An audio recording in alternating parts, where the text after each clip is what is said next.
코인 거래가 처음이셔도 괜찮습니다. 오늘은 화면에서 무엇부터 눌러야 하는지 초보가 길을 잃지 않는 기본 동선부터 잡아드리겠습니다. 이 영상에서 한 번에 5가지를 정리합니다. 초보도 따라오는 코인 거래하는 법, 300만원으로 1억 8천만원 이슈가 됐던 중학생 단타의 뼈대, 수수료 최대 할인, AI 단타, 100달러 실습까지요.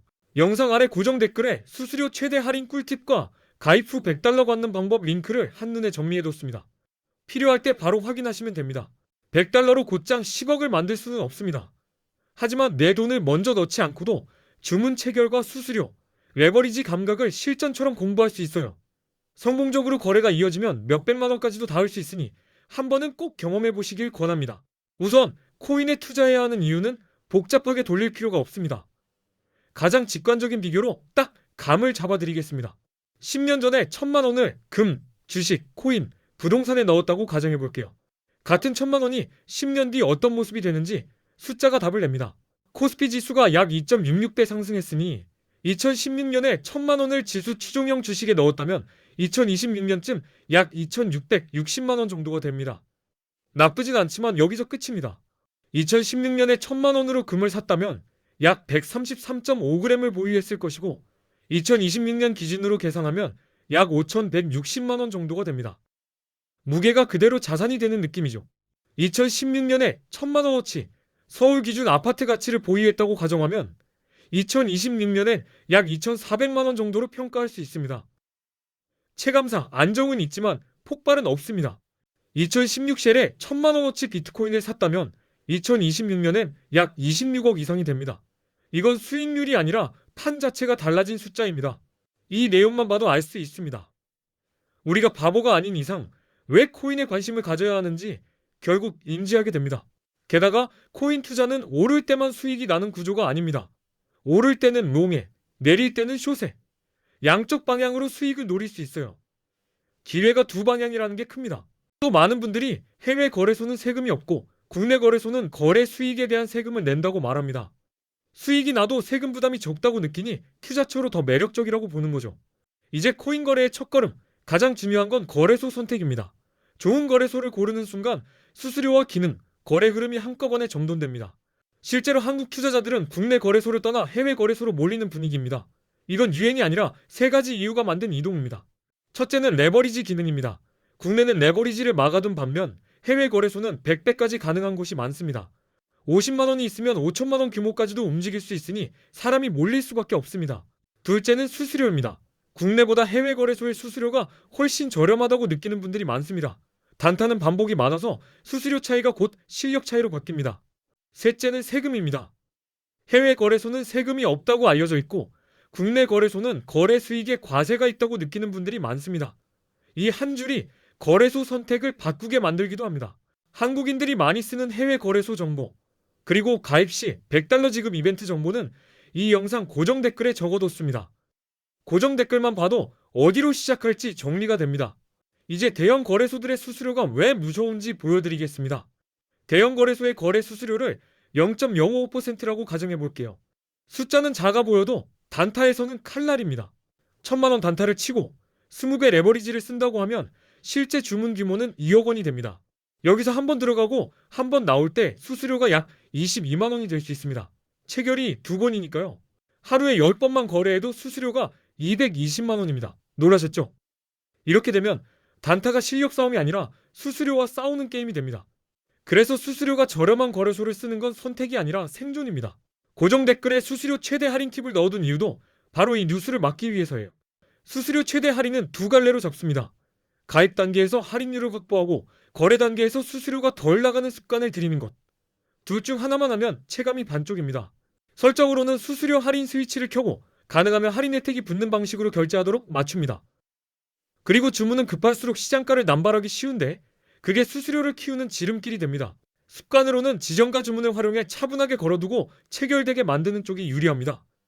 단타는 속도가 아니라 비용과 규칙이 이기는 게임입니다. 이제 거래소 비교로 넘어가겠습니다. 대형 거래소 4곳과 A 거래소를 5가지 기준으로 봅니다. 수수료, 거래 방법의 간편함, 한국어 지원, 레버리지 배수, 원화로 바로 입금 가능한지까지요. 거래 방법의 간편함은 의외로 작은 차이에서 갈립니다. 선물 메뉴가 어디에 숨었는지, 주문창이 직관적인지, 지갑 이동이 몇 번 눌러야 끝나는지, 초보일수록 이 동선이 곧 스트레스가 됩니다.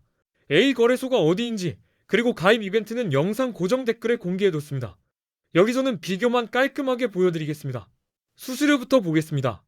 A 거래소는 0.01%, 바이비트는 0.075%, 비트겟은 0.06%, 바이낸스는 0.04%입니다. 단타일수록 이 차이가 크게 벌어집니다. 한국어 지원은 더 체감이 큽니다. A 거래소는 24시간 한국어 상담이 가능하고 바이비트, 비트겟, 바이낸스는 한국어 상담이 불가능하다고 알려져 있습니다. 초보는 질문 하나가 거래를 살리기도 합니다. 레버리지는 A 거래소가 200대, 바이비트가 100대, 비트겟과 바이낸스가 125배입니다. 배수가 커질수록 움직임은 날카로워지고 판단은 빨라져야 합니다. 원화 입출금도 차이가 납니다. A 거래소는 원화 입출금이 가능하고 바이비트, 비트겟, 바이낸스는 원화로 바로 입출금이 불가능하다고 알려져 있습니다. 동선 자체가 달라집니다.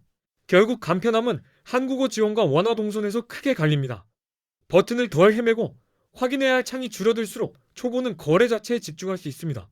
그래서 A 거래소가 어딘지, 그리고 한국인이 많이 쓰는 해외 거래소와 $100 이벤트 정보는 고정 댓글에서 확인하시면 됩니다. 이제부터는 진짜 실전, 초보 동선을 붙여드리겠습니다. 코인 거래하는 법은 실력보다 순서가 먼저입니다. 보안을 먼저 잠그고 현물 지갑과 선물 지갑이 분리되어 있다는 걸 이해하세요. 자금이 어디에 있는지만 알아도 절반은 해결됩니다. 그 다음은 자금 이동입니다. 입금했든 이벤트로 받았든 내 자산이 들어온 지갑을 확인하고 거래하려는 지갑으로 옮깁니다. 초보가 막히는 지점은 대부분 지갑 이동에서 생깁니다. 주문창에서는 현물과 선물이 갈립니다. 현물은 단순 매수, 매도라 쉽고 선물은 레버리지를 얹을 수 있는 대신 레버리지와 마진 방식이 추가됩니다. 진입 전에 청산가를 확인하는 습관이 초보를 빠르게 성장시킵니다. 주문 방식은 시장가보다 지정가가 수수료 구조에서 유리한 경우가 많습니다. 그리고 진입을 했으면 입절과 손절을 미리 걸어두는 흐름이 단타의 기본 안전장치가 됩니다. 여기서 입금 없이 $100가 연결됩니다. 고정 댓글에 링크로 가입하고 필요한 과정을 끝내면 $100 형태의 혜택을 받아 코인 거래를 연습하는 흐름이 있습니다. 내 돈을 먼저 넣지 않고도 주문 감각을 익힐 수 있어요. $100의 목표는 한 방이 아니라 학습입니다. 수수료가 언제 빠지는지, 레버리지에 따라 변동이 얼마나 빨라지는지, 입절과 손절이 어떻게 체결되는지, 이걸 몸으로 익히면 다음 단계가 훨씬 빨라집니다. 이제 커뮤니티 이슈였던 300만 원으로 1억 8천만 원 중학생 단타 이야기를 초보 기준으로 해부해 보겠습니다. 중요한 건 전설이 아니라 그 안에 있는 루틴의 뼈대입니다. 그 뼈대는 대체로 단순합니다. 종목을 여러 개 늘리지 않고 신호도 복잡하게 꾸미지 않습니다. 손절과 입절을 감정이 아니라 숫자로 고정하고 같은 행동을 반복합니다. 초보가 배울 건 한 방이 아니라 반복입니다. 그리고 그 반복을 가능하게 만드는 게 수수료 절감입니다. 같은 루틴도 수수료가 높으면 끝까지 버티기 어렵습니다. 그래서 중학생 단타든 뭐든 결국 핵심은 비용을 깎고 규칙을 지키는 것으로 돌아옵니다. 이제 AI 단타입니다. 하루 50만 원을 수익으로 고정한다기보다 하루 50만 원을 목표로 규칙을 세워 반복하는 방식이라고 이해하시면 됩니다. AI는 그 규칙을 빠르게 만들고 반복시키는 조수입니다. AI에게 오늘의 핵심 뉴스만 짧게 요약하게 하고 비트코인 추세를 한 문장으로 정리하게 하세요. 머리가 정리되면 불필요한 진입이 줄어듭니다. 단타는 안 하는 타이밍이 실력입니다. 그리고 시나리오를 두 줄로 고정합니다. 이 가격을 위로 뚫으면 몸, 이 가격을 아래로 깨면 숏! AI로 문장화해두면 차트가 흔들려도 손이 따라 흔들리는 일이 줄어듭니다. 목표를 세웠다면 진입 횟수도 같이 정해두는 게 좋습니다. 손이 바빠질수록 실수가 늘고 실수는 수수료와 함께 누수로 쌓입니다. AI는 그날의 규칙을 매번 상기시키는 알람처럼 쓸 수 있습니다. 마지막으로 계산과 기록, 손절 거리를 정해두고 그 거리에 맞춘 포지션 크기를 AI로 계산하게 하면 과한 베팅이 줄어듭니다. 거래가 끝나면 왜 들어갔고 왜 나왔는지 두 줄로 기록하게 하세요. 실력은 기록에서 자랍니다. 이제 롱과 숏 타이밍입니다. 비트코인은 변동성이 크기 때문에 진입 타이밍이 중요합니다. 롱은 가격 상승에 베팅하는 매수, 숏은 가격 하락에 베팅하는 매도입니다. 개념만 잡아도 선택이 빨라집니다. 롱은 상승 추세에서 유리합니다. 고점이 높아지고 저점도 올라오는 흐름, 즉 상승 계단이 만들어질 때 롱이 편해질 수 있습니다. 50일 이동평균선이 150일 이동평균선을 위로 돌파하는 골든크로스는 강한 상승 신호로 해석됩니다. 거래량도 같이 봅니다. 가격이 오를 때 거래량이 증가하면 시장 신뢰가 붙었다는 신호입니다. 규제 완화, 대형 기관 진입, ETF 승인 같은 긍정 뉴스도 상승에 불을 붙일 수 있어 롱의 확률을 높여줄 수 있습니다. 숏은 하락 추세에서 유리합니다. 저점이 계속 낮아지는 패턴이 보이면 숏이 살아납니다. 50일 이동평균선이 150일 이동평균선 아래로 내려가는 데드크로스는 하락 신호로 해석할 수 있습니다. 거래량이 약해지는 장면도 중요합니다. 가격이 오르는데 거래량이 줄어들면 상승세가 힘이 빠진 신호일 수 있습니다. 규제 강화, 해킹 사고, 주요 국가의 규제 정책 강화 같은 부정 뉴스는 하락의 원인이 될 수 있어 숏이 유리해질 수 있습니다. 보조 지표도 함께 보겠습니다. RSI, MACD, 볼린저 밴드가 대표적입니다. RSI가 70 이상이면 과매수로 보고 숏을 고려할 수 있고 30 이하이면 과매도로 보고 롱이 유리할 수 있다고 봅니다. MACD와 볼린저 밴드는 추세의 힘과 변동성의 폭을 읽는 데 도움이 됩니다. 결국 핵심은 하나입니다. 추세, 거래량, 뉴스, 보조 지표를 겹쳐서 근거를 만들면 초보도 롱과 숏의 선택이 단단해집니다.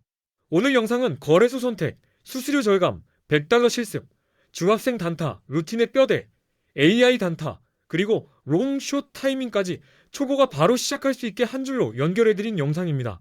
고정 댓글에 핵심 링크와 정리를 모아뒀으니 꼭 확인해주세요. 끝까지 시청해주셔서 감사합니다.